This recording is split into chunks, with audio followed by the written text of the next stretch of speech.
चंपावत में एक कार खाई में जा गिरी, 3 लोगों की मौत, 2 घायल। फरीदाबाद से पिथौरागढ़ जा रही थी कार।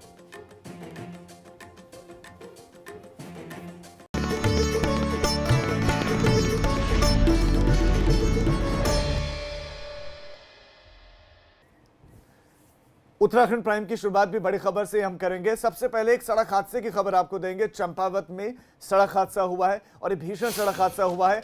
अनियंत्रित होकर एक कार खाई में जा गिरी है। खबर आपको चंपावत से दे रहे हैं, जहां पर भीषण सड़क हादसा हुआ है। अनियंत्रित होकर एक कार खाई में जा गिरी है और 3 लोगों की मौत हो गई है। 3 लोगों की मौत की सूचना मिल रही है, 2 लोग घायल हैं। चंपावत से ये बहुत बड़ी खबर। सड़क हादसा हुआ है, 3 लोगों की मौत हो गई है, 2 लोग घायल हैं। फरीदाबाद से पिथौरागढ़ ये लोग जा रहे थे, कार में सवार थे, लेकिन अनियंत्रित होकर खाई में ये कार जा गिरी और 3 लोगों की मौत हो गई। 2 लोग ऐसे हैं जिनकी हालत बहुत नाजुक है। तो सबसे पहले ये बड़ी खबर हम आपको दे रहे हैं। चंपावत से पिथौरागढ़ कार जा रही थी। फरीदाबाद से ये कार निकली थी, पहुंचना था पिथौरागढ़, लेकिन चंपावत में हादसे का शिकार हो गई। गहरी खाई में कार जा गिरी, 3 लोगों की मौत हो गई, जबकि 2 लोग जख्मी हैं।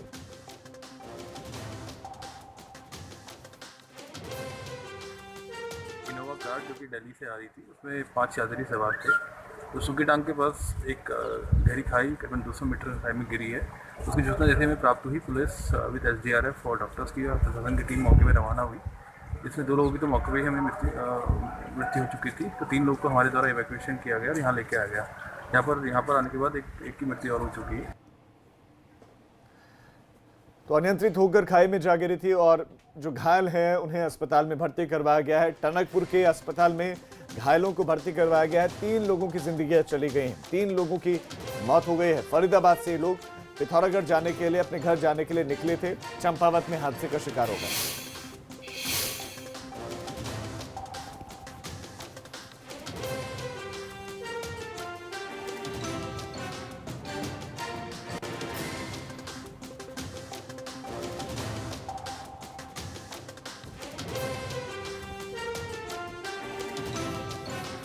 तो ये बड़ी खबर आपको दे रहे हैं चंपावत से, जहां हादसा हुआ है। सड़क हादसा, अनियंत्रित होकर एक कार खाई में जा गिरी है। 5 लोग सवार थे, 3 लोगों की मौत हो गई है, 2 लोग अस्पताल में भर्ती है। यह भीषण सड़क हादसा हुआ, अनियंत्रित होकर ये कार खाई में जा गिरी। और अब बड़ी खबर मिल रही है टिहरी से, जहां पर मजदूरों से भरी हुई एक बस पलट गई है। मजदूरों से भरी एक बस टिहरी में पलटी है। मजदूरों को लेकर ये बस बिहार जा रही थी, लेकिन पलट गई।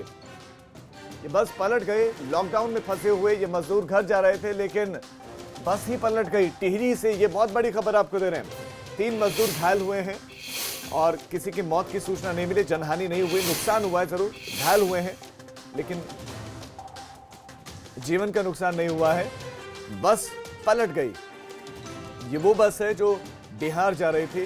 टिहरी में जो मजदूर फंसे हुए थे वो मांग कर रहे थे कि उनको घर भेजा जाए।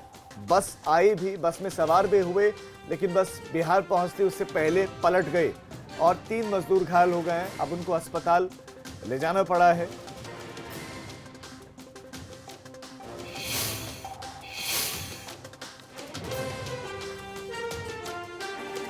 तो ये खबर मिल रही है टिहरी से, जहां पर मजदूरों को लेकर बिहार जा रही थी बस। लॉकडाउन में फंसे हुए थे मजदूर और हादसे का शिकार हुए। तो चंपावत से और उसके बाद टिहरी में भी यह हादसा हुआ है।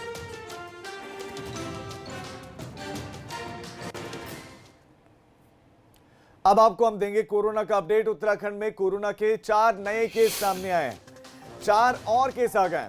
नैनीताल में कोरोना के 2 नए मामले सामने आए हैं। पौड़ी में भी एक शख्स में कोरोना की पुष्टि हुई है। नैनीताल, पौड़ी, देहरादून में भी कोरोना का पॉजिटिव मिला है। तो कुल मिला के संख्या पहुंच गई है 82। पौड़ी ये ग्रीन जोन में आ गया था, लेकिन अब केस आ गया है। नैनीताल में 2 नए केस आए हैं, तो देहरादून से 1 केस आया है। तो कुल 4 नए केसेस बढ़े हैं और संख्या बढ़कर हो गई है 82। चिंताजनक बात है। अब प्रवासी मजदूर लौट रहे हैं, उनके लौटने के साथ साथ लौट रहा है कोरोना, जिसको भगाने के लिए कई जतन किए गए, लेकिन केसेस अब नहीं थम रहे हैं और अब ये केसेस एक दिन में कुछ ज़्यादा आ रहे हैं। 4 केसेस आए। इसी खबर पर रवि कैंतुरा हमारे संवाददाता और ज्यादा जानकारी के साथ जुड़ गए हैं। जो 4 नए केसेस आए हैं, इन चारों नए केसेस के बारे में जो भी सवाल आपके जहन में, उन सारे सवालों का जवाब देंगे रवि, इन चारों केसेस के बारे में आप बताइए।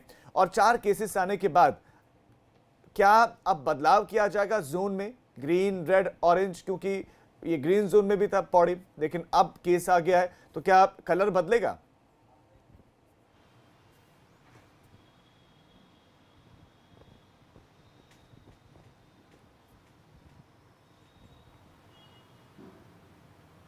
रवि, मेरी आवाज मिल रही है आपको?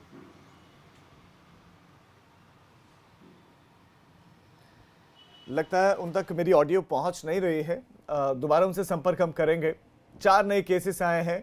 इन चारों नए केसेस के बारे में सिलसिलेवार और विस्तार से उनसे जानेंगे, लेकिन और ये भी जानेंगे कि क्या जोन में बदलाव किया जा सकता है, क्योंकि केसेस आने के बाद रंगों में बदलाव किया जा रहा है, रेड, ऑरेंज और ग्रीन। तो ऐसे में अब चूंकि पहाड़ों से भी केसेस आ रहे हैं, पौड़ी से केस आया है कोरोना पॉजिटिव, एक शख्स कोरोना पॉजिटिव मिला है।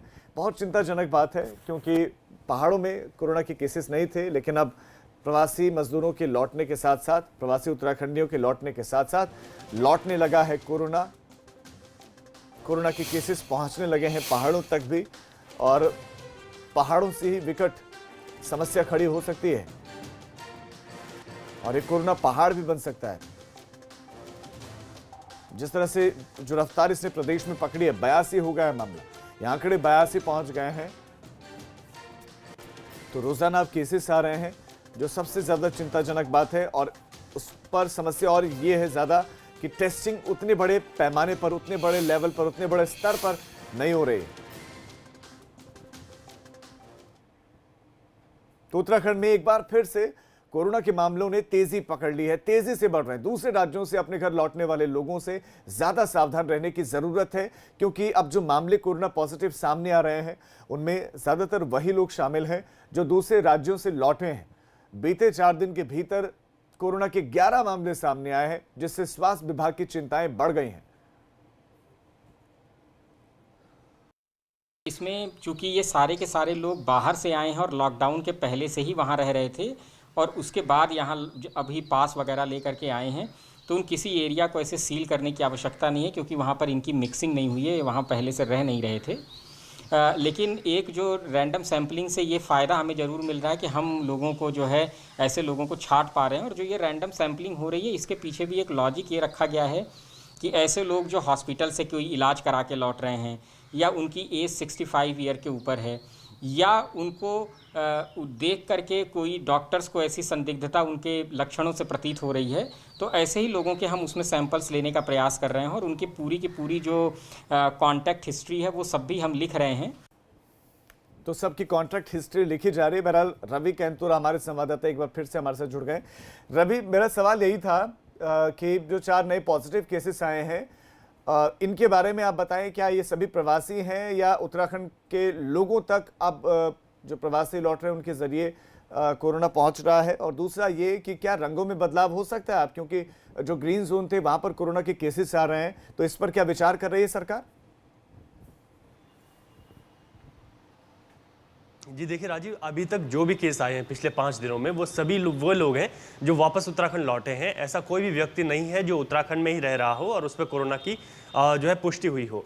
कल जो 2 नैनीताल के मामले हैं और एक जो पौड़ी का मामला था, ये तीनों ही जो है हरियाणा से वापस लौटे थे। और इसके साथ ही एक देहरादून जिले में जो पॉजिटिव केस आया था, उनकी माँ जो है पहले ही कोरोना पॉजिटिव आ चुकी हैं, तो ये भी उनके साथ दिल्ली से वापस लौटे थे। तो अभी तक जो कम्युनिटी है जो उत्तराखंड है, उसके भीतर इस तरीके का कोई भी मामला नहीं आया है। और इसके साथ ही जिस तरीके से आपने कहा कि जो रंगों में बदलाव की जहाँ तक बात है, तो इस पर जो है प्रशासन के द्वारा विचार ज़रूर किया जा रहा है, क्योंकि इसके लिए स्पष्ट गाइडलाइन है कि अगर इस तरीके से जो है संख्या बढ़ती है, रिकवरी रेट नहीं हो पाता है, तो इन सब चीज़ों को देखते हुए ऑरेंज, ग्रीन और रेड जोन में ज़िलों को बांटा जाएगा। हालांकि जो अभी तक अगर देहरादून की बात करें तो यहीं पर जो है 40 से के करीब जो है केस सिर्फ देहरादून ज़िले के भीतर ही हैं, लेकिन देहरादून ऑरेंज में है। तो ऐसे में क्या आगे प्रशासन इस पर जो है निर्णय लेगा, ये भी एक देखने वाली बात होगी। इसके साथ ही एक जो घबराने वाली बात इसलिए नहीं है, क्योंकि जो भी लोग बाहर से यहाँ पर आ रहे हैं, उन लोगों लोगों में ही कोरोना की पुष्टि हो रही है, यानी कि अभी किसी तरीके से कम्युनिटी में या फिर जो लोग यहाँ पर रह रहे हैं उनमें किसी तरीके का संक्रमण सामने नहीं आया है। 3 कैटेगरी रही उत्तराखंड में। सबसे पहला जो केस आया था वो 15 मार्च को जो है यहाँ पर आया था, 2 महीने हो गए हैं। वो केस जो है वो ट्रैवल हिस्ट्री थी, जो कि बाहर विदेशों से वापस लौटे थे। उसके बाद एक जमात जो एक बहुत बड़ा मसला बना, बड़ा मसला रहा, और उसके बाद अब केसेस बढ़ रहे हैं और अब प्रवासी मजदूर आ रहे हैं, वो साथ साथ में कोरोना कैरियर बनकर आ रहे हैं। रवि, आपका इस तमाम जानकारी के लिए धन्यवाद। तो जो भी उत्तराखंड की बॉर्डर में दाखिल हो रहा है उसकी जांच की जा रही है, क्वारंटीन सेंटर में भेजा जा रहा है, और यही वजह है कि अभी दूसरे लोगों तक ट्रांसमिट नहीं हुआ। ये अच्छी बात है। खबर देहरादून से, जहां पर बिहार के मजदूरों ने घर वापसी की मांग को लेकर हंगामा खड़ा कर दिया। बड़ी संख्या में मजदूर घंटा घर पर इकट्ठा हो गए और हंगामा करना शुरू कर दिया, जिसे देखकर पुलिस के भी हाथ पांव फूल गए। इस दौरान सोशल डिस्टेंसिंग खुलेआम उसकी धज्जियां उड़ी, उल्लंघन हुआ। लॉकडाउन के बाद उत्तराखंड में बड़ी संख्या में बिहार समेत दूसरे कई राज्यों के मजदूर फंसे हुए हैं जो अपने घर वापसी की मांग कर रहे हैं। ऐसे में घंटाघर इलाके में एकत्रित हुए ये और उन्होंने प्रदर्शन शुरू कर दिया कि उनको घर भेजा जाए।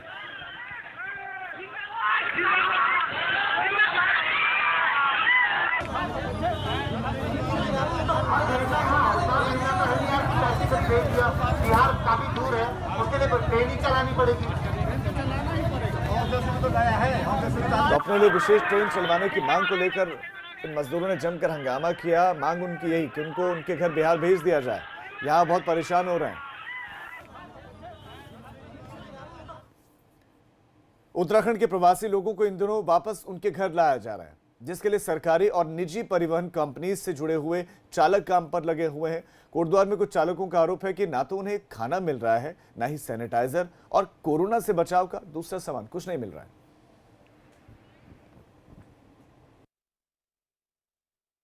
यहाँ पे पानी नहीं आ रहा है, और दूसरा ये सैनिटाइजर, मंत्री जी ने हमको वो कहा था कि हम सैनिटाइजर भेजेंगे, किट भेजेंगे, लेकिन हमें अभी तक कुछ नहीं आया है।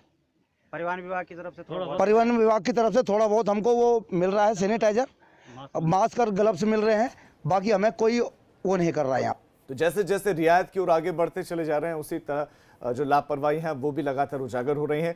देहरादून में लगातार प्राइवेट स्कूलों की तरफ से अभिभावकों पर फीस का दबाव बनाने की शिकायतें सामने आ रही हैं। वहीं दूसरी ओर प्रशासन ऐसे स्कूलों पर कार्रवाई करने की बात कहता हुआ दिखाई दे रहा है, लेकिन ना तो प्राइवेट स्कूलों का दबाव बनाना कम हुआ, ना ही कोई कार्रवाई हुई। कोविड-19 से सारे काम धंधे, सारे व्यवसाय बंद पड़ चुके हैं, लेकिन एक मेडिकल और एक स्कूल ऐसी चीज़ है जो लोग किसी को नहीं बख्श रहे हैं। अभी सरकार ने कहा था कि कोई दबाव नहीं डालेगा। आप सबसे देखिए, हर बच्चों के फ़ोनों पे मैसेज आने लग गए हैं कि आप फीस जमा कराइए, फीस जमा कराइए। दूसरा, ऑनलाइन क्लासेस खोल लिए इन्होंने। ऑनलाइन जो बच्चा अगर घर में ही पढ़ लेता, तो हम पहले से ऑनलाइन तो बहुत सारे कोर्सेज हम वही करा लेते।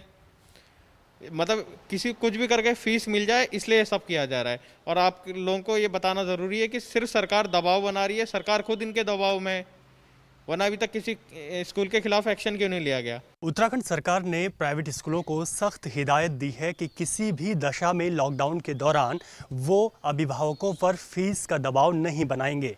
ये भी कहा गया है कि जो अभिभावक सक्षम हैं और फीस को दे सकते हैं वो स्कूलों में फ़ीस जमा कर सकते हैं, लेकिन बावजूद इसके अभी भी कई प्राइवेट स्कूल ऐसे हैं जिनके द्वारा लगातार या तो अभिभावकों को मैसेज दिए जा रहे हैं या फिर इसके साथ ही साथ उन पर फीस को जमा करने का दबाव भी बनाया जा रहा है। इस तरीके की शिकायतें खुद अभिभावक करते हुए नज़र आ रहे हैं। हालांकि प्रशासन के द्वारा ऐसे स्कूलों पर कार्रवाई की बात भी की जा रही है, लेकिन बावजूद इसके जो सिलसिला है मैसेज और दबाव बनाने का, वो कई प्राइवेट स्कूलों का लगातार जारी है।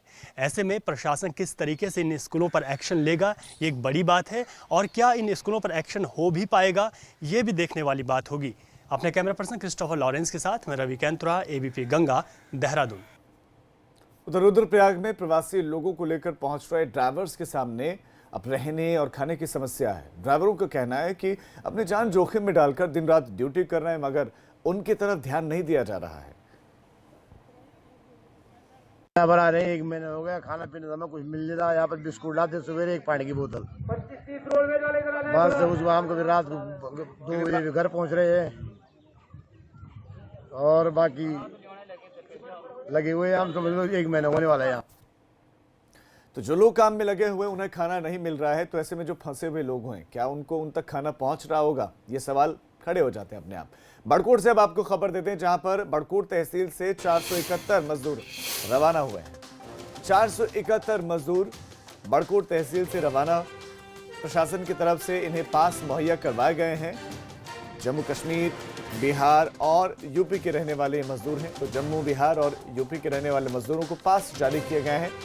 सभी मजदूर अपने खर्चे से घर जा रहे हैं, यानी कि घर जाने की इजाजत दे दी गई, लेकिन अपने खर्चे पर।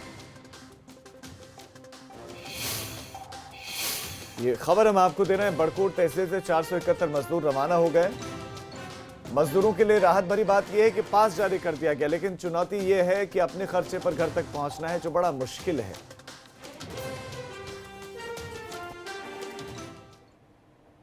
चलो एक छोटे से ब्रेक के लिए हम रुक रहे हैं, फौरन लौट रहे हैं। आप देखते रहिए एबीपी गंगा, खबर आपकी, जुबान आपकी।